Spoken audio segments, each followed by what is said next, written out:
There is a particular kind of guilt that comes from loving two women who are both, in their own separate ways, trying to save you, and not being honest enough with either one to tell her so.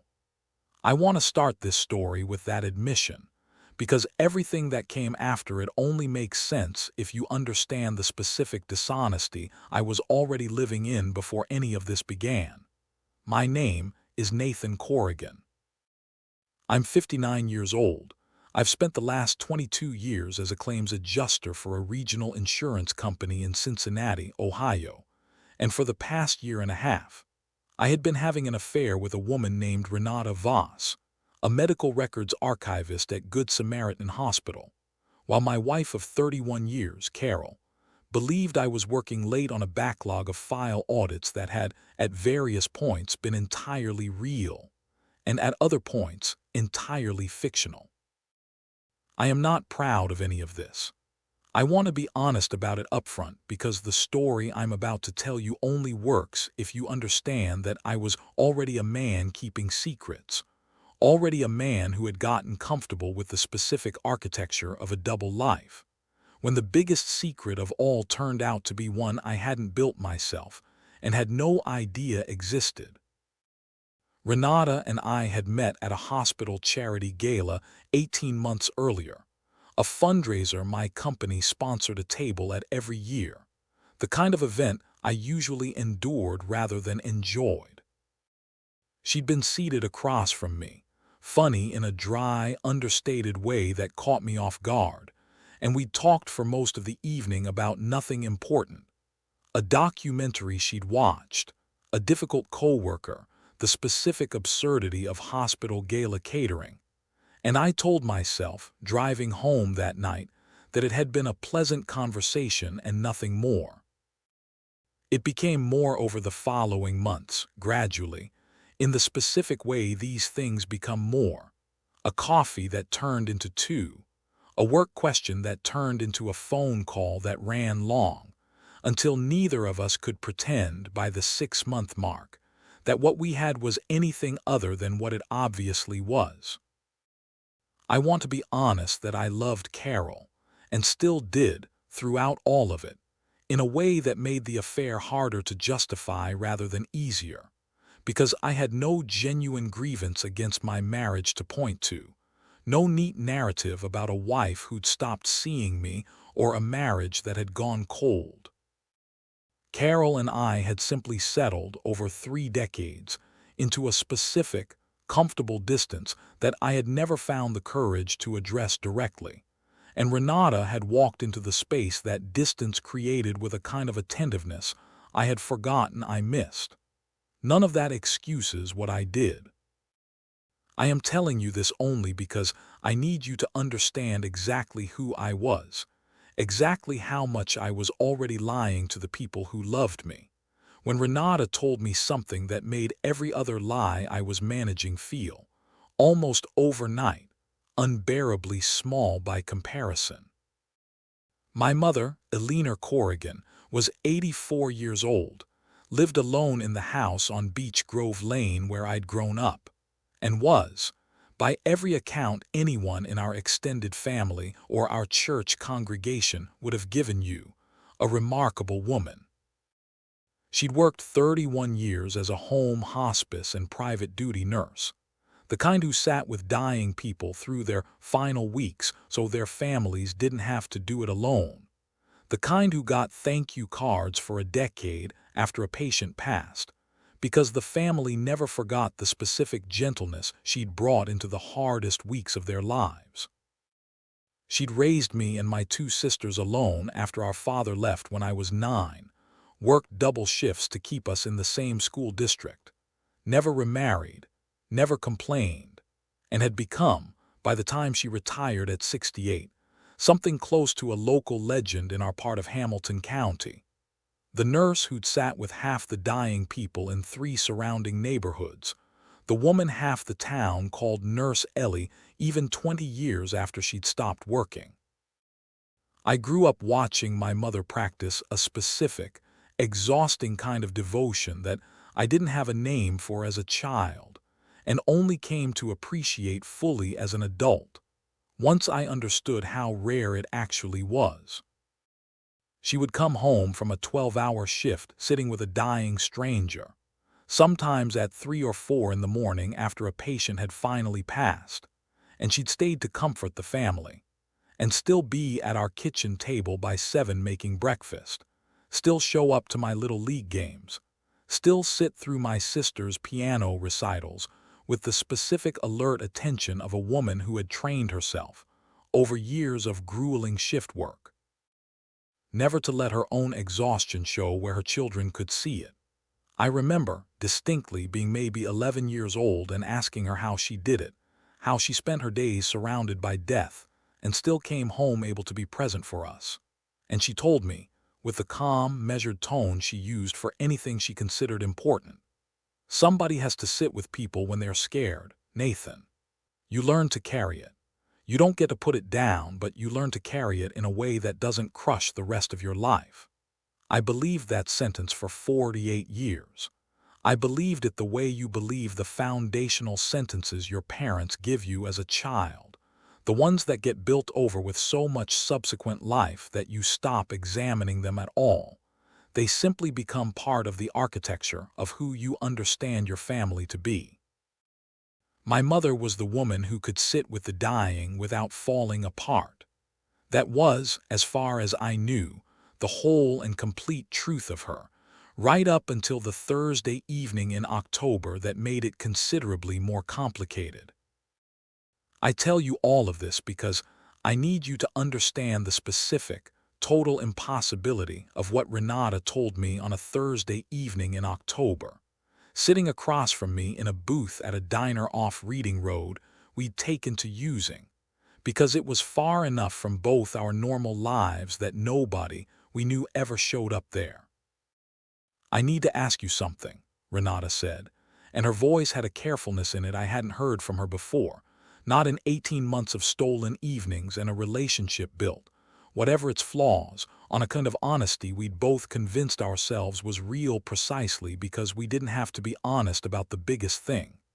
"Your mother, Eleanor Corrigan, she's the same Eleanor Corrigan who worked private duty hospice care in this county for 3 decades, right?" "Yeah," I said. Renata was quiet for a moment, turning her coffee cup slowly on the table, and I remember, even before she said another word, feeling something shift in the room, some specific gravity entering the space between us that hadn't been there a minute earlier. "I've been doing a records digitization project at the hospital," she said. "Old private duty case files, patient death certificates, insurance documentation going back to the 80s. It's tedious work, mostly, cross-referencing scanned documents against database entries, catching transcription errors. But 3 weeks ago I started noticing a pattern in a set of files I wasn't specifically looking for. A name kept coming up as the attending private duty nurse on an unusual number of patient files, where the death certificate listed cause of death as natural causes, cardiac event, or respiratory failure, in patients who weren't, according to their medical histories, obviously at the end stage of a terminal illness when private duty care began.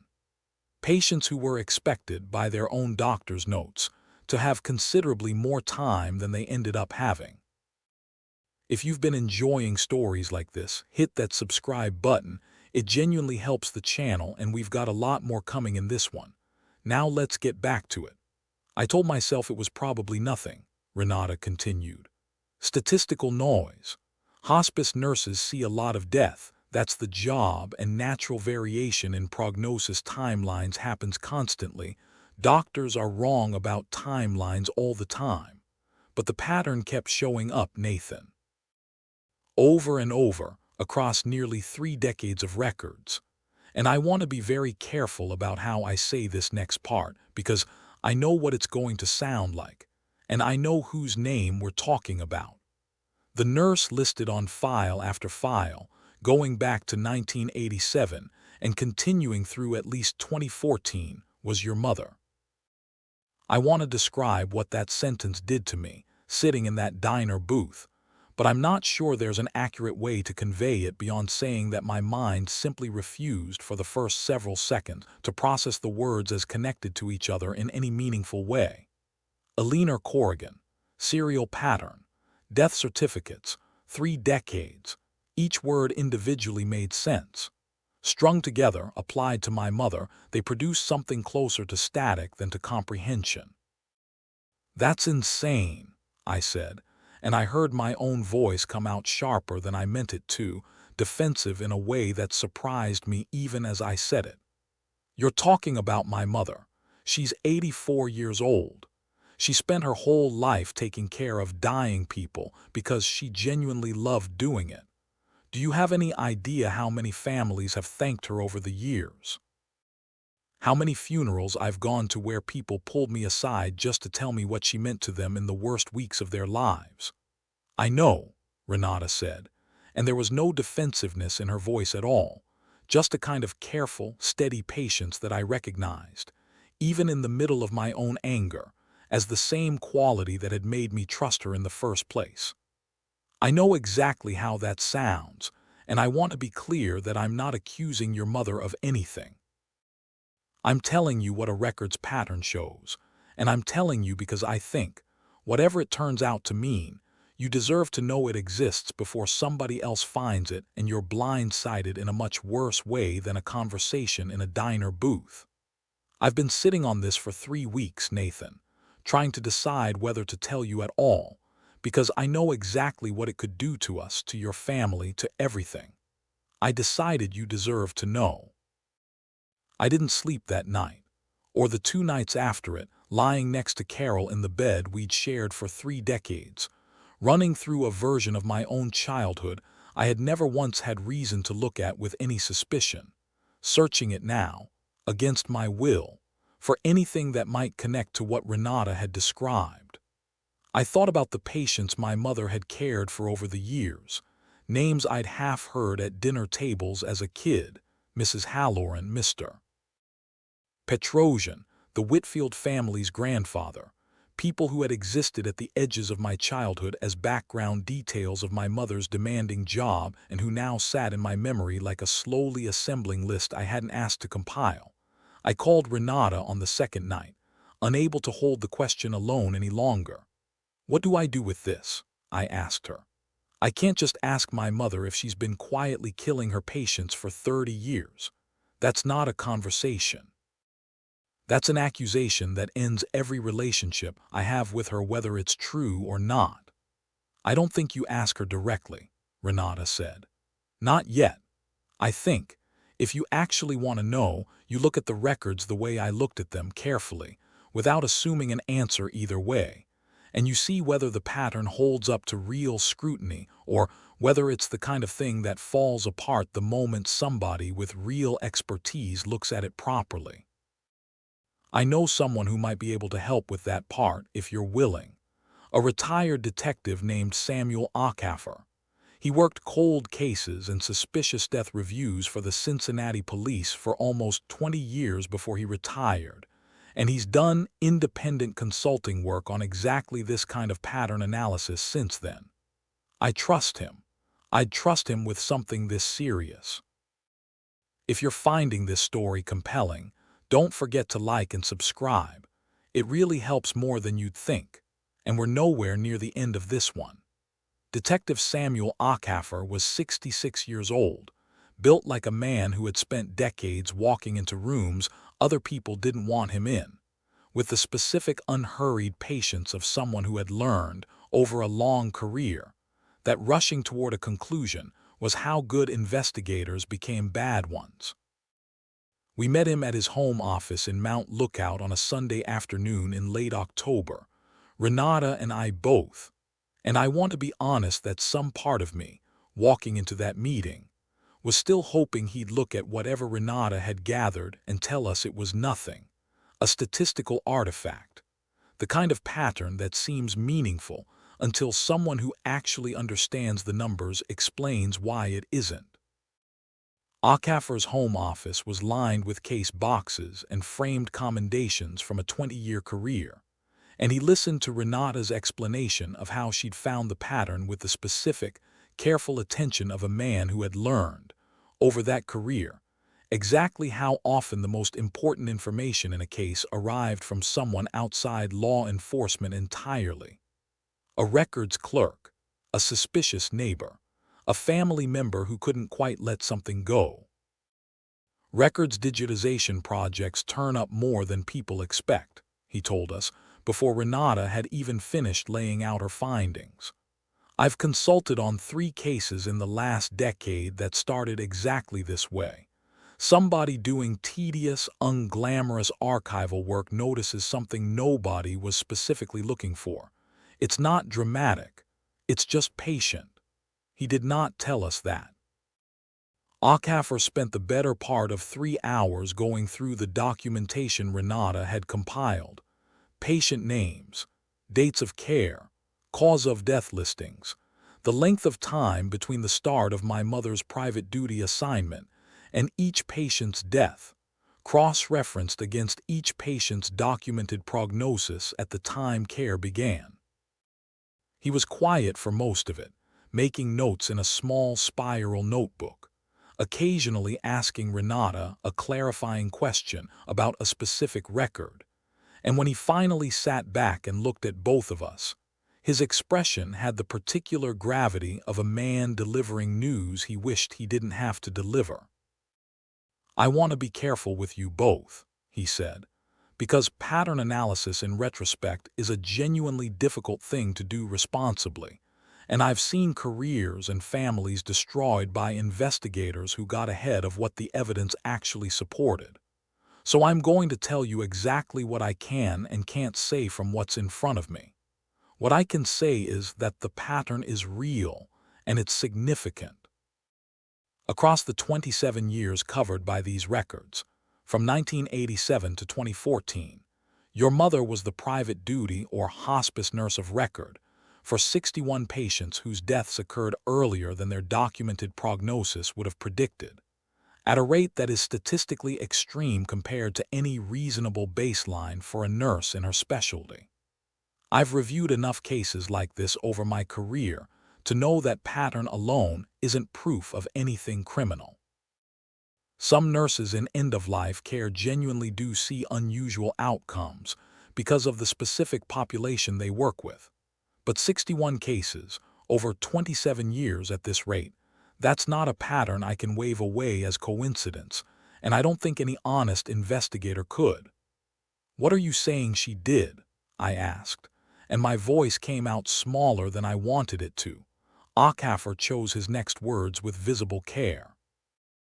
"I'm not in a position to say with certainty what happened in any individual case, without a considerably deeper investigation than what's possible from records alone. But the pattern you're describing, extended, unexplained excess mortality concentrated around a single caregiver, over a long career, across multiple care settings, is a pattern that shows up in a specific, documented category of cases. Healthcare workers, most often nurses who hasten patient deaths, sometimes framed by the perpetrator as an act of mercy for suffering patients, sometimes something considerably darker and more compulsive than mercy. It's rare. It's also, when it happens, frequently missed for decades, precisely because the individual cases look, each one on its own, like an unremarkable natural death in a population where death is expected. I sat with that for a long moment, in a stranger's home office in Mount Lookout, with Renata's hand finding mine under the table in a gesture that felt, in that moment, less like the guilty comfort of an affair, and more like the only steady thing left in a room that had otherwise come completely unmoored from anything I recognized. "What happens now?" Renata asked, when I couldn't find the words to. "That's the harder question," Akaffer said. "Legally, I want to be direct with you both. Records this old, this circumstantial, without forensic evidence or a confession, would face enormous obstacles in any criminal proceeding, even if every instinct I have tells me the pattern is real. Statute of limitations issues alone would eliminate most of these cases from prosecution even if the state wanted to pursue it, which, without more, they likely wouldn't. That's not me telling you it doesn't matter. It's me telling you the legal path here is narrow, and probably narrower than the moral one. What I'd suggest, if you're willing to go there, is a conversation, not an accusation. A conversation, carefully approached, that gives her room to explain what these records actually show, if there's an explanation that clears this up, and gives you room to hear whatever the truth turns out to be, whichever direction it goes. If this story has you hooked, drop a comment and hit subscribe, because what happens next is the part I still think about most. I did not have that conversation for 11 days. I want to be honest about the specific cowardice of those 11 days, because I think it matters for understanding what finally happened. I saw my mother twice during that stretch. A Sunday dinner at her house on Beach Grove Lane that I sat through making ordinary conversation about my sister's kids, and the church's fall festival, while a list of 61 names sat in my head like a weight I couldn't set down, and a Wednesday afternoon coffee where she told me, unprompted, about a new hip pain she'd been having, and I found myself studying her hands as she talked. The same hands that had made me soup through every childhood illness, the same hands Detective Ockaffer's pattern analysis suggested might have hastened 61 deaths over 27 years, and I could not reconcile the two sets of hands into a single person, no matter how long I looked. I spent a considerable amount of those 11 days doing my own quiet research, late at night at my desk after Carol had gone to sleep, searching old newspaper archives for any of the names Ockaffer's spreadsheet had listed, and finding, more often than I wanted to, brief, ordinary obituaries from the 80s and 90s and 2000s, the kind that mention a beloved father or grandmother, survived by children and grandchildren, services held at a local funeral home. No hint anywhere in the public record that anything about the death had ever been questioned by anyone. I found myself staring at photographs of strangers, elderly men and women I had never met, trying to imagine my mother in the final private moments of their lives, and failing, every single time, to make the image cohere into anything I could actually hold in my mind for more than a few seconds before it slid away, refusing to settle. Carol noticed something was wrong with me during those 11 days. How could she not? I was barely eating, barely sleeping, distracted through conversations I would normally have handled easily. And I told her I was dealing with a difficult audit at work, another lie stacked on top of the larger one I still hadn't found the courage to address, and I hated myself for it in a specific, compounding way that had nothing to do with my mother at all. She asked me on the 9th night, sitting across from me at our own kitchen table in a moment that felt, in retrospect, like an uncomfortable echo of the conversation I was about to have with my mother, whether something was wrong between us, whether she'd done something, whether I was unhappy in a way I wasn't telling her about. I told her no, that it was work, that I was sorry for being so distant, and I watched her decide visibly to believe me, because believing me was easier than the alternative, and I understood in that moment, with a clarity that made me feel genuinely sick, that I had just done to my wife exactly the kind of quiet, protective lying that my own mother, I was beginning to suspect, had spent 27 years perfecting on a considerably larger scale. It was Renata, finally, who pushed me toward the conversation I'd been avoiding. We were sitting in her apartment on a Tuesday night in early November, and she said, gently but without softening it past usefulness, "Nathan, I need to say something, and I need you to actually hear it. I've watched you disappear into yourself for 11 days now. This isn't going to get easier by waiting, and I think, on some level, you know that. If your mother has an explanation, the only way you get to hear it is by asking her, and if she doesn't, She stopped, and I watched her decide how to finish the sentence. If she doesn't, you need to know that too, whatever it costs you. You can't keep living in the space between finding out and not finding out. It's already taking you apart. I can see it happening. I drove to Beech Grove Lane on a Saturday morning in mid-November.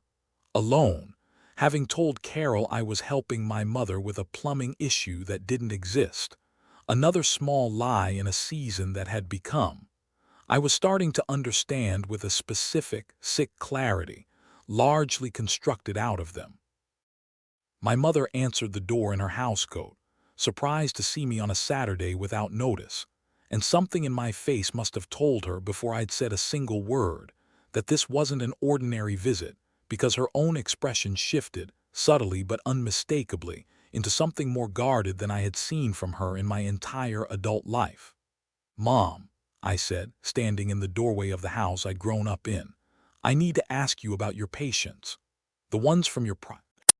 I need you to tell me the truth, whatever it is, because I already know more than you probably think I do, and I would rather hear it from you than keep guessing." We stayed at the pattern level throughout most of that conversation, and I want to stay at that same level in telling you about it, because I don't think a detailed accounting of what my mother eventually admitted serves anyone, and because some of what she told me that afternoon is not mine alone to share. What I can tell you is that she did not deny it. She sat down at the kitchen table, the same table where I'd eaten 10,000 childhood dinners, and she was quiet for what felt like a very long time, and then she started talking, and once she started, she did not stop for almost 2 hours. She told me it began in 1987, with a single patient, a man in his final weeks of a genuinely terminal illness, suffering in a way she described as beyond what any reasonable person should be asked to endure. And she told me she had made a choice that year that she had spent the following 27 years unable to fully explain even to herself. A choice she framed in that kitchen as mercy, though she said the word carefully, watching my face as she said it. Even in the act of using it, how thin a shield it was for what had actually happened. She told me the choice had not stayed a single, isolated act of mercy for a single suffering man.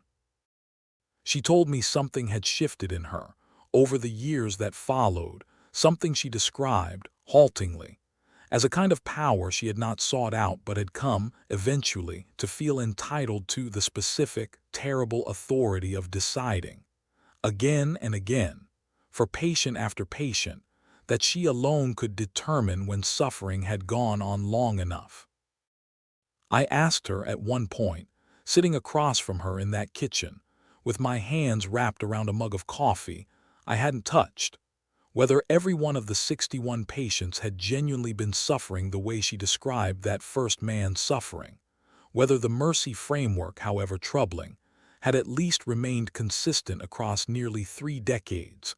And my mother was quiet for a long time before answering, and when she finally did, her voice had lost some of the careful steadiness she'd maintained through the earlier part of the conversation.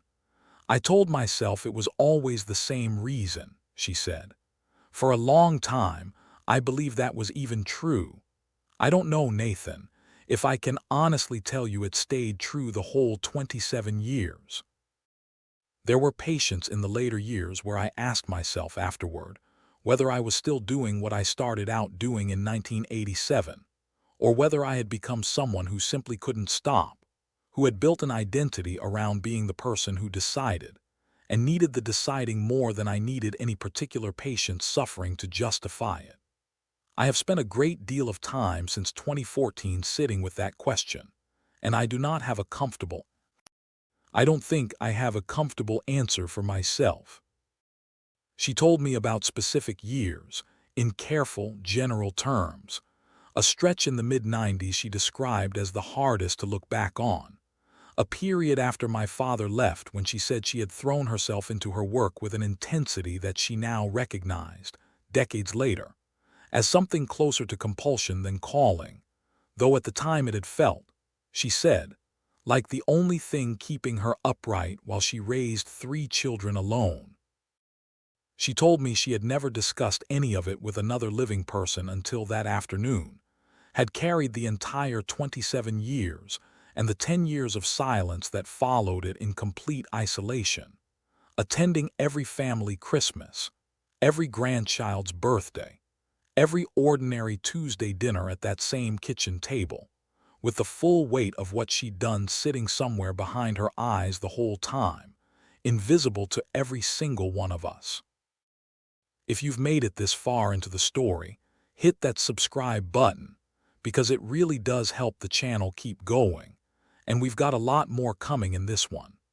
I do not want to walk you through the specifics of what my mother told me that afternoon about how, because I don't think those specifics belong in this story, and because I think there's a real difference between telling you what happened and giving you the mechanics of it, and I am only interested in the first of those things. What I can tell you is that by the time she finished talking, sitting across from me at that kitchen table with her hands folded in front of her in a posture I recognized from 1,000 hospital bedside vigils, I understood that Detective Ockhaffer's pattern analysis had not overstated anything. If anything, in the specific, quiet way she described certain years, certain patients, certain decisions made with a calm I found harder to process than tears would have been, I understood that the truth was, in its full shape, worse than 61 names on a spreadsheet had been able to convey. "Why are you telling me all of this?" I finally asked her, when she'd gone quiet, when the kitchen had settled into the specific stillness of a confession that has run out of words. "You could have denied it. I had a pattern, not proof.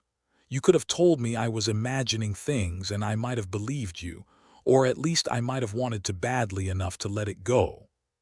My mother looked at me for a long moment, and something in her face, for the first time in that entire conversation, cracked into something that looked less like careful control and more like genuine, unguarded grief. "Because I'm 84 years old, Nathan," she said, "and I stopped in 2014, and I have spent every single day since then waiting for exactly this conversation, in one form or another, and I decided a long time ago that when it finally came, I was not going to make my own son carry the weight of dragging the truth out of me by force. You deserve better than a mother who lies to your face about something this large. Whatever else I am, I decided I was not. I want to tell you I knew in that kitchen exactly what to do with what she'd told me, and I didn't, not that day, not for weeks afterward. I called Detective Ockhaffer the following morning because I understood, even through the fog of everything I was feeling, that a confession this significant was not something I had the right to simply absorb privately and decide alone what to do with. Ockhaffer listened to my account of the conversation without interrupting, and when I finished, he was quiet for a long moment before telling me, gently, that he thought I'd done the right thing, and that the next step, difficult as it would be, needed to involve law enforcement properly, not just a retired detective doing a favor for a family in crisis. What followed was months, not days, an official investigation, reopened case files, forensic reviews of records that were, in some instances, decades old, conversations with the families of patients whose deaths had never, until that year, been questioned by anyone. I will not pretend that any of it was simple, or that my mother's eventual legal outcome resolved anything as cleanly as a story likes to resolve. What I can tell you is that she did not fight the investigation. She cooperated with it, fully, in the same quiet, resigned manner she'd used at that kitchen table, and that a woman half our county had called Nurse Ellie for 3 decades spent the last chapter of her life becoming, instead, the answer to a question 61 families had never known they needed to ask.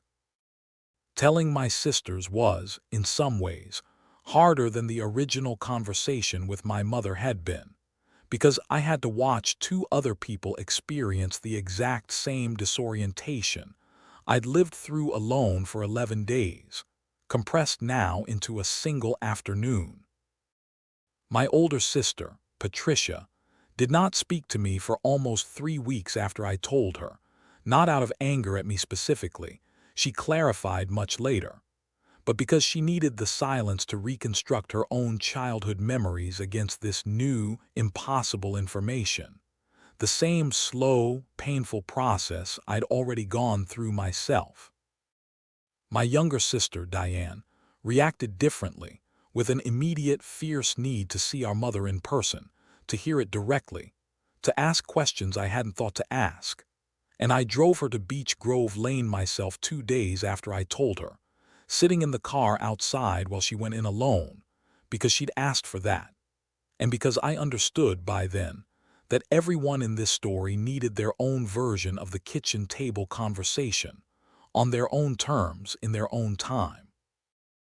My mother met with each of us separately over the following weeks, patient with our anger, patient with our questions, patient in a way that felt, to me, like a kind of penance she had decided to perform without anyone asking her to perform it.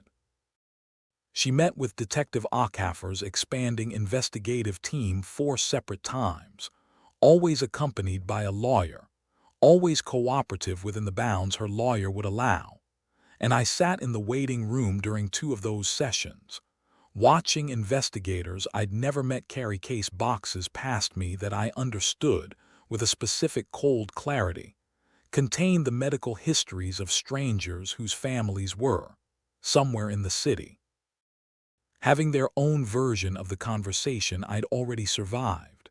The families themselves were, in some ways, the hardest part of that whole stretch of months.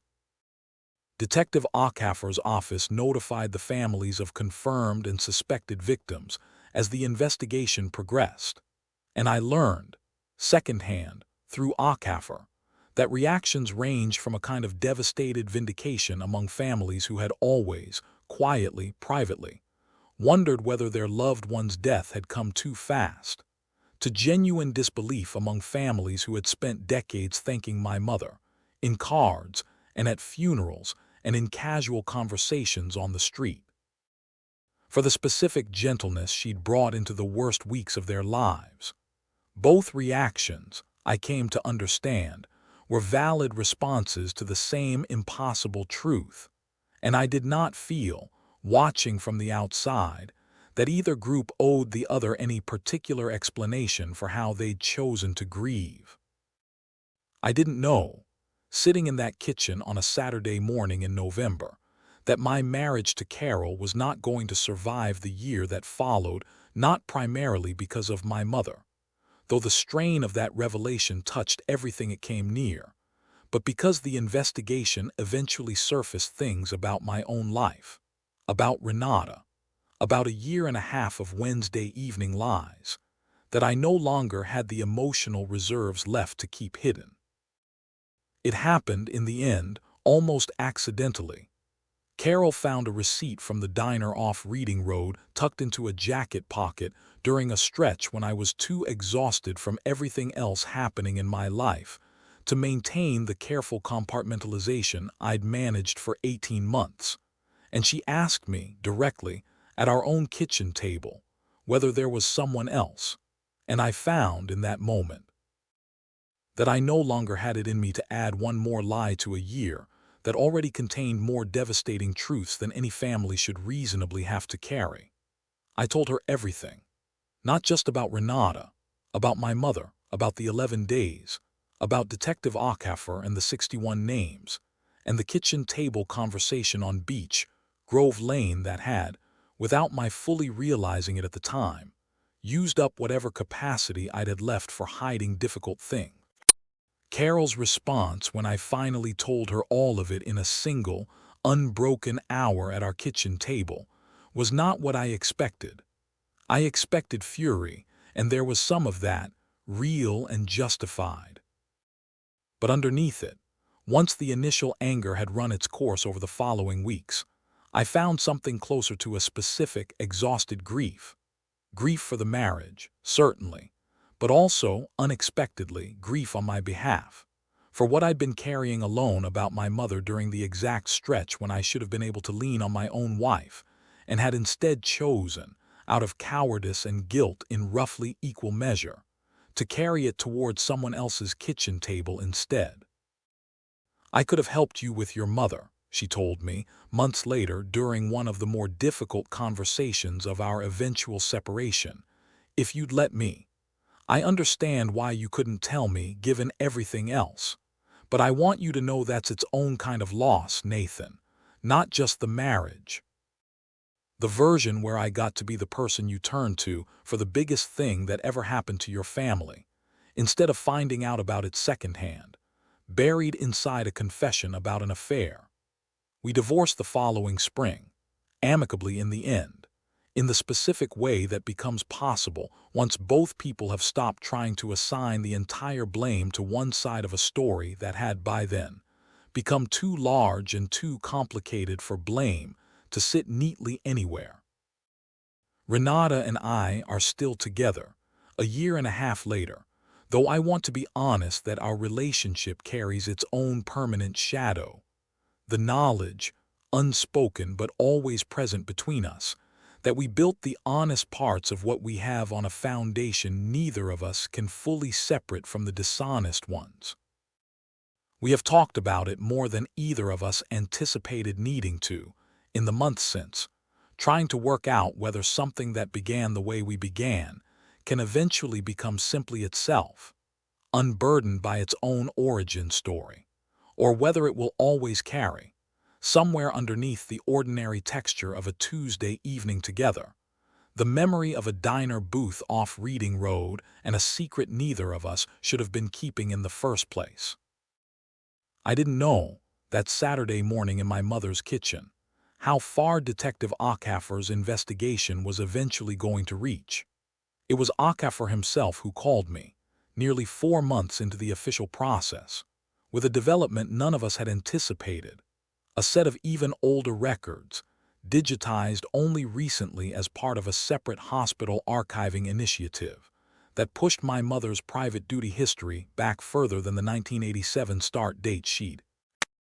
He told me carefully that his team had found indications of a small number of similar cases from 1984 and 1985, years before the patient she described as the beginning, and that they were still working to determine whether those earlier cases represented the true starting point of the pattern or something else entirely.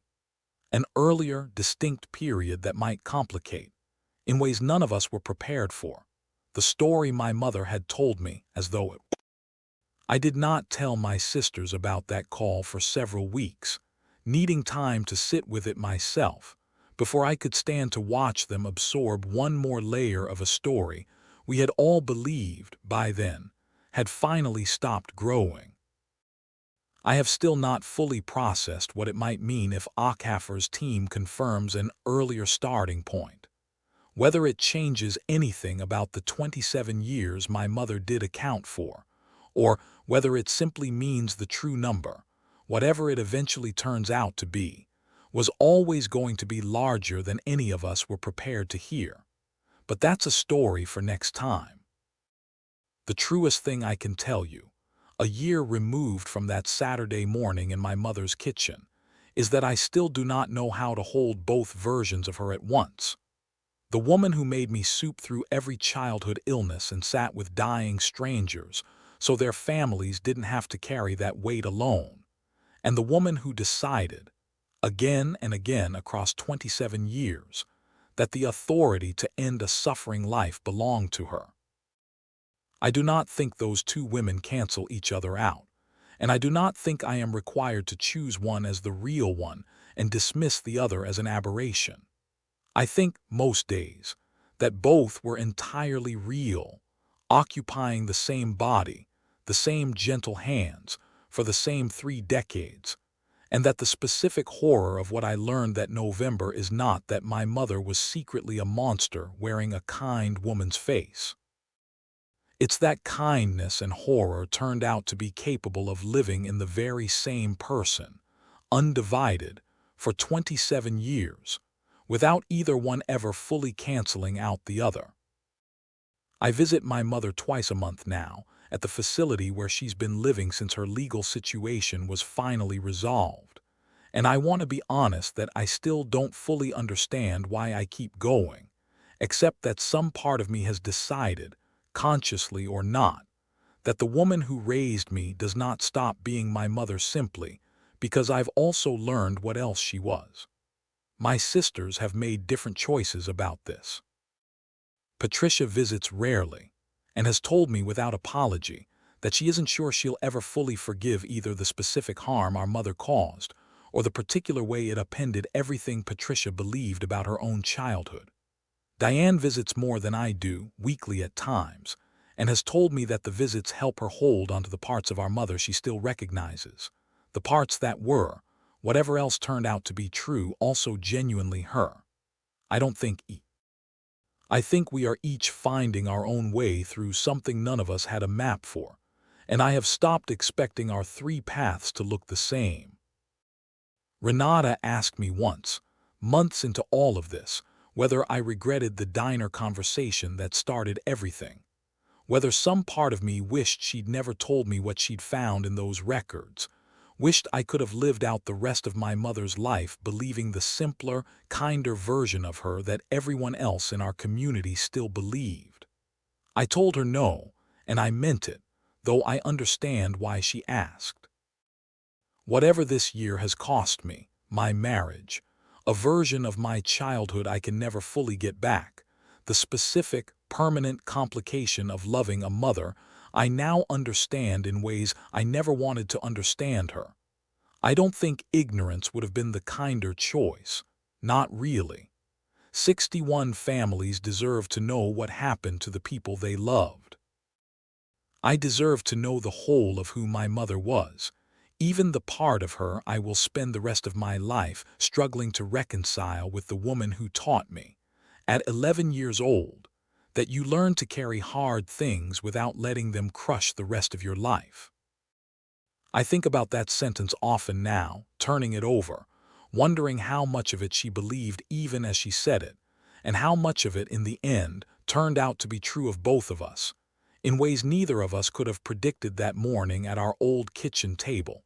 If this story moved you, let me know in the comments and hit that subscribe button so you don't miss what happens next. Thanks for being here. For real.